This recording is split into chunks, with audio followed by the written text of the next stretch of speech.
The Magical Faraway Tree by Enid Blyton. Chapter 6. Moonface and the Slippery Slip.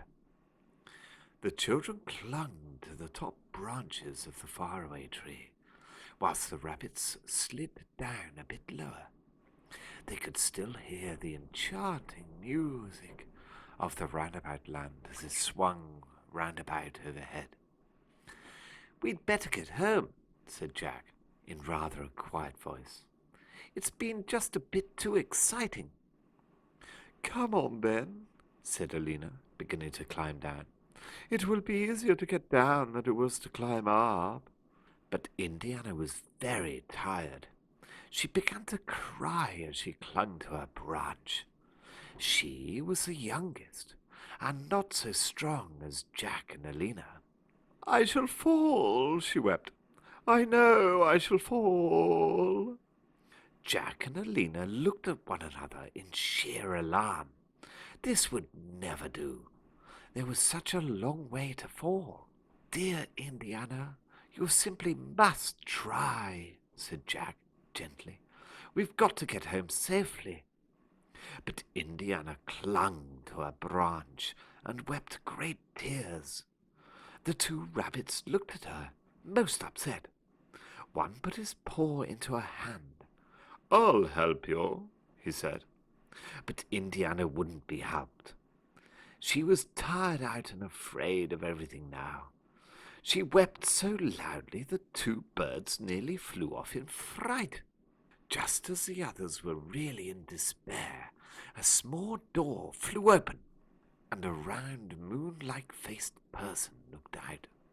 "Hey there, what's the matter?" shouted the moon-faced person. "A fellow can't get any sleep at all with that awful noise going on." Indiana stopped crying immediately and looked at Moonface in surprise. "I'm crying because I'm frightened of climbing down the tree," she said. "I'm sorry I woke you up." Moonface beamed at her. "Have you got any toffee?" he said. He liked chewy, sweet things to eat. "Toffee?" said everyone in surprise. "What do you want toffee for?" "To eat, of course," said Moonface. "I just thought if you had any toffee to give me, I'd let you slide down my slippery slip. You get down to the bottom very quickly that way, you know." Hardly believing his ears. Good gracious! Whoever would have thought of that?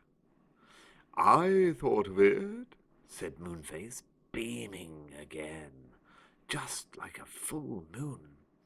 "I let people use it if they pay me toffee." "Oh," said the three children, and looked at one another in dismay, for none of them had any toffee. Then Jack shook his head. "We've no toffee," he said, "but I've a bar of chocolate, a bit squishy, but quite nice." "Won't do," said Moonface. "I don't like chocolate. What about the rabbits? Haven't they got any toffee either?" The rabbits turned out their pockets. They had a very curious collection of things, but no toffee. "Sorry," said Moonface, and slammed his door shut. Indiana began to cry again. Jack climbed down to the door and hanged onto it. "Hey, old Moonface," he shouted, "I'll bring you some lovely homemade toffee next time I'm up the tree, if you'll let us use your slippery slip." The door flew open again, and Moonface beamed out.